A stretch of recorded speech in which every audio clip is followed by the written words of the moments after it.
We have a scary update regarding Isaiah Hartenstein's free agency, as it appears, according to the New York Post, that he is gaining major interest from the Oklahoma City Thunder, who have been known to be looking at one of the top three big men in the Eastern Conference. So Dariel and I are going to break it down. What's up, guys? Welcome back to Knicks Digest. We're back on the duos, so let's jump right into it. A lot of news has come out very recently within the last couple hours of us filming this that has indicated that Isaiah Hartenstein could be getting a massive payday from the Oklahoma City Thunder that the New York Knicks will just not be able to match. And that could mean the New York Knicks could lose out on Hartenstein's services, as he did tell Michael A. Scotto a few months back that he would re-sign with the Knicks if the money is equal.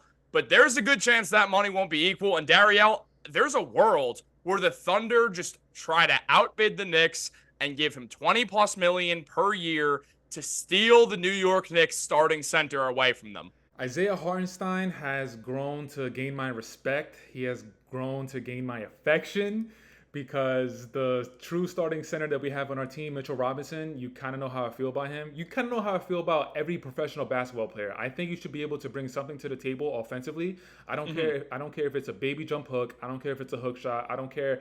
I don't care.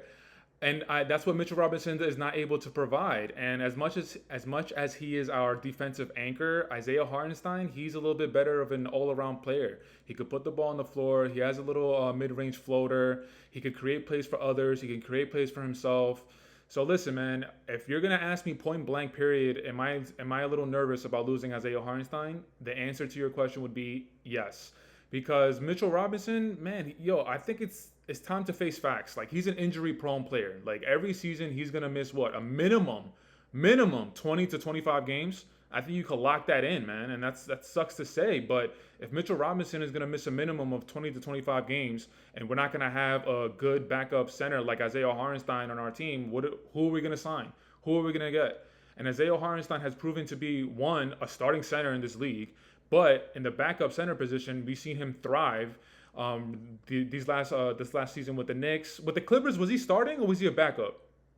He backed up Zubac Right. throughout the year and wanted to go back to the Clippers. However, the Clippers said, no, we don't have your rights. And instead of giving you the $5.5 million that you asked for, we're going to give that money to John Wall. Right. Yeah. So he was backing up Zubac. I forgot, but yeah, man. I mean, and then we also got to take a look at this from like a human nature perspective. Like, if Oklahoma City is gonna throw the bag of Hartenstein, he hasn't gotten that type of money in his career, and they're probably gonna offer him the starting center position.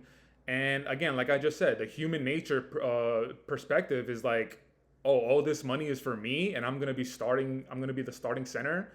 Like, who wouldn't take that offer? And I've also heard Detroit Pistons is another team that's going to be looking at Isaiah Hartenstein for that starting center position. So yeah, man, there are definitely teams that are angling to try and get Hartenstein. So the Knicks, we should be a little bit worried about losing him. I will say this. If the Pistons do sign him, they're going to give him too much money, and I'm going to just make fun of them because they don't need a big man. So my hope is if the Knicks do lose Hartenstein to Detroit specifically because they just throw him a bag, there's hope that they could get someone back in exchange for that deal.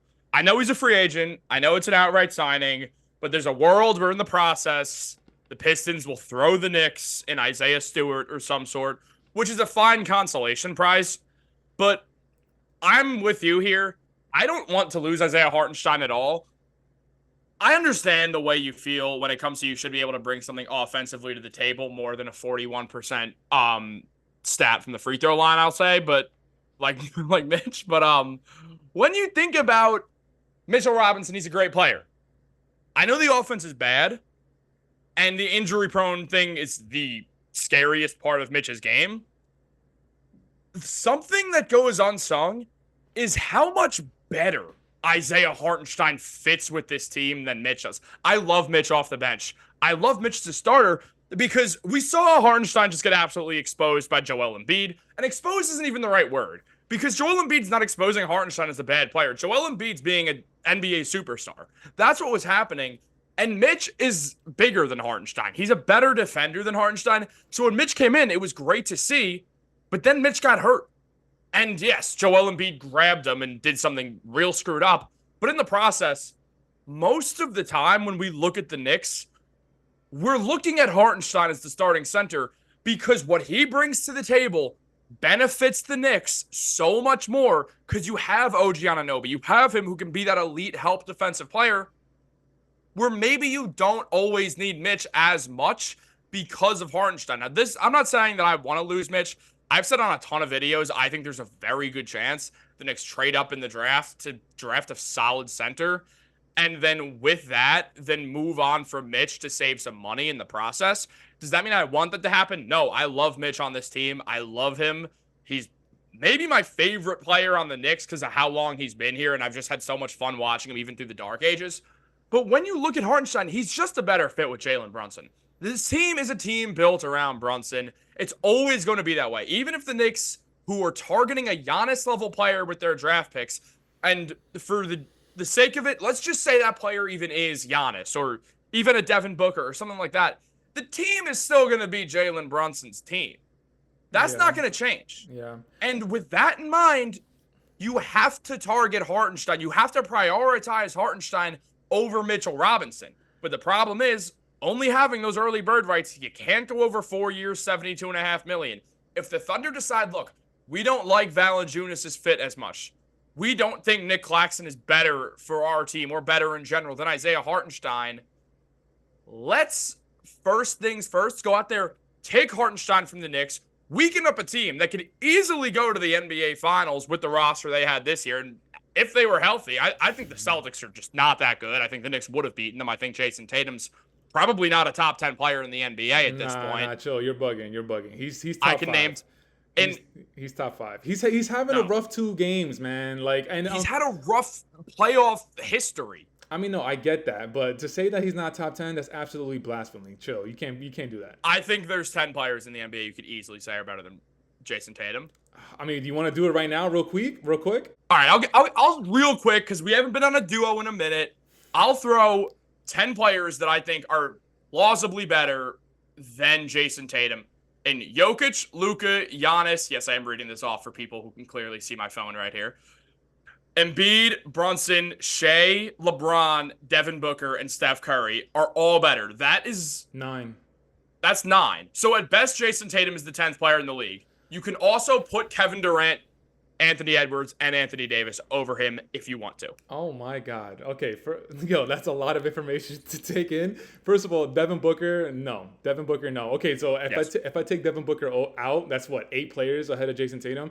Listen, he just had a rough. I get it. The playoffs, he's had instances where he hasn't come up, but I feel like people are forgetting that he has moments. Like, was it last season that he went into Milwaukee Game 6 and he dropped a 45 burger ball on the road?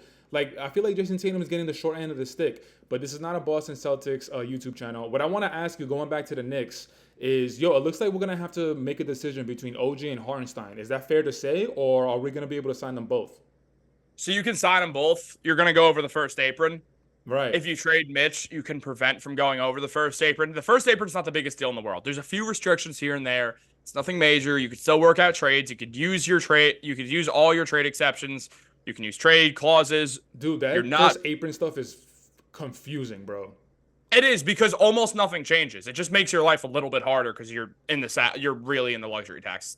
The second apron is where you can't use your draft picks eventually move to the back. You can't use your mid-level exceptions.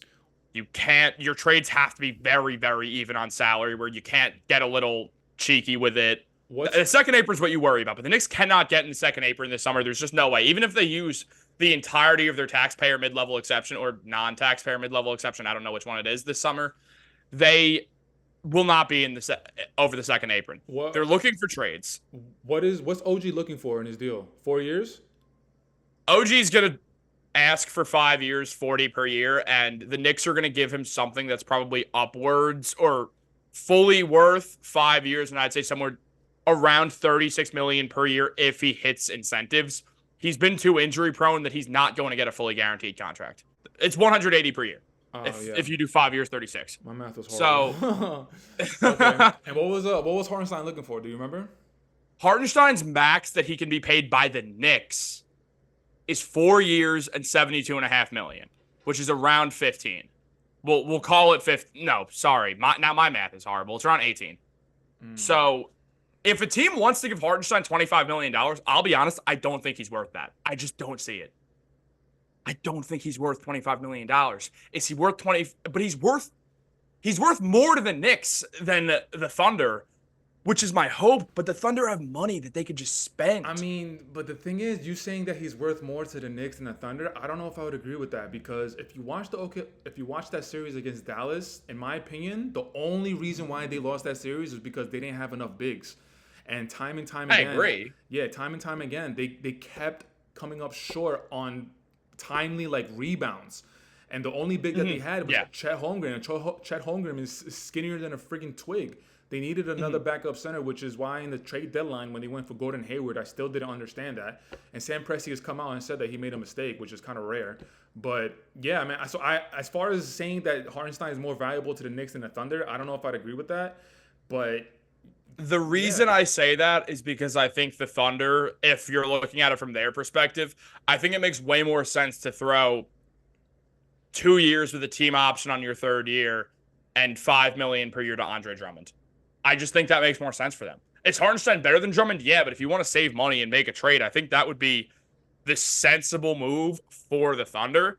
Now, again, Hartenstein fits better with the Thunder than Drummond does, but if it becomes a money-saving thing, if the Thunder want money open to make a trade, because I, to this day, think it's absurd that they haven't just thrown 7 of their firsts with some levels of protections on some of them, and, like, if they need cap filler for Lauri Markkanen, I think that just makes the most sense in the world for them. What you just said made me think about the horrendous blunder that Sam Presti made back with the Kevin Durant, Russell Westbrook, and James Harden days. What was the reason why they let James Harden walk? It was because of money. They were trying to save money. So now that you say that, I'm hoping that Sam Presti learned from his mistakes, and I think that he's not going to do that again, which then leads to Oklahoma City offering Isaiah Hartenstein that contract. In the spirit of knowing that the Thunder are interested in Hartenstein, the teams are going to look at him because are Valanciunas or Nick Claxton better than Hartenstein? No. Like, let's be real. No. That makes Hartenstein the best center in free agency. Someone is probably going to offer him money. I think that Hartenstein will re-sign with the Knicks. If you force me to answer all my money on the table, I would bet it being the Knicks. But the Thunder can easily take him. Other teams with money, the Pistons, the Jazz. I don't see why the Jazz would, but they're just a random team with money that I thought of. The Spurs, random team with money. Who knows? Who knows what their plan is? Maybe they like him for some reason. Or for a lot of reasons. But, like, if OG and Hartenstein leave, first of all, if OG leaves, that is a horrific look for the team, considering trading RJ and IQ. But if Hartenstein leaves, if OG leaves, where do they go from here? Yeah, I know. Who do you want to see them go for? I think then you have to play damage control and go for McHale. Yeah, I know. McHale. There's that video that I put out of them trying to target the Anthony Melton if the whole, like you just said, OG Anunoby just leaves New York. Yeah, I mean, probably McHale would be the one that they're gonna target if OG leaves over the Anthony Melton. But yeah, man, OG, what we saw from him this season when he was healthy was ridiculous. Especially with Randall being healthy and Brunson, like they were 14-3 or 15-2, something like that when they were all healthy. Yeah, man, it's gonna be an interesting summer. They could start negotiations between Hartenstein, OG, Brunson, extension talks, and Randall as well when the finals is over. And the finals, it looks like it might be over sooner than we thought. But so, guys, make sure you subscribe to Knicks Digest, like this, turn on post notifications. Y'all know the drill. I didn't forget. I know I'm not doing it in videos, but Jalen Brunson for all the MVPs, Taj Gibson for president. I'll catch y'all on the next one. Peace.